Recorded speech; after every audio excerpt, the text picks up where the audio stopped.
ఒక మాట నేను చెప్పనా, నీ ప్రార్థన నీ స్వభావాన్ని మారిస్తే నీ స్వభావము నిన్ను ఆశీర్వాదం పొందుకునేటట్టు చేసిద్ది.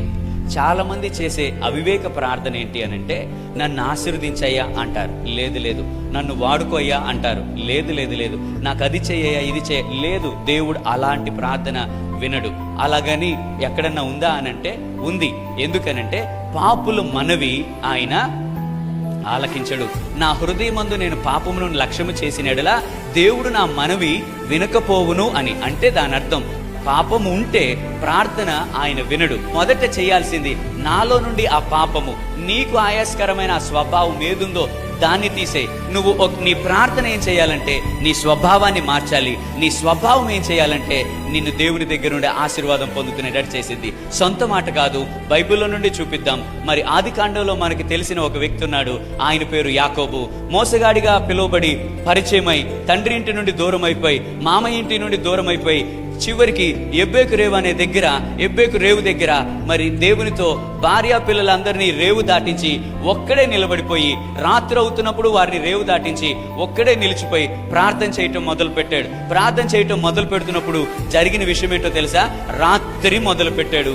తెల్లవారప్పుడు దేవుని దూత ఇలాగ మాట్లాడుతున్నాడు, అయ్యా తెల్లవారుతుంది, నన్ను పోని అనంటే అప్పుడు అంటున్నాడు, నువ్వు నన్ను ఆశీర్వదించు అని అంటున్నాడు. ఆ ఆశీర్వదించు అన్నప్పుడు దేవుని దూత ఈయన అడిగిన ప్రశ్న ఏంటి అనంటే, నీ పేరేంటి? ఎందుకనంటే ఆయన పేరు తెలీదా? తెలుసు. స్వభావం మారిందా? ఆ మారు మనసు లేని ఆ పాప స్వభావము, ఆ మోసగాడని పరిచయమైన ఆ స్వభావమే ఉందా అనంటే మారింది, కంప్లీట్ గా మారింది. నేను యాకోబునే అని చెప్పాడు. అప్పుడు ఆశీర్వదించి వెళ్ళాడు. అప్పుడు ఇజ్రాయెల్ గా మార్చి అక్కడి నుండి వెళ్ళాడు. గుర్తుపెట్టుకో, నీవు ప్రార్థనా జీవితంలో దేవుణ్ణి అడగాల్సింది ముందు నా స్వభావాన్ని మార్చు.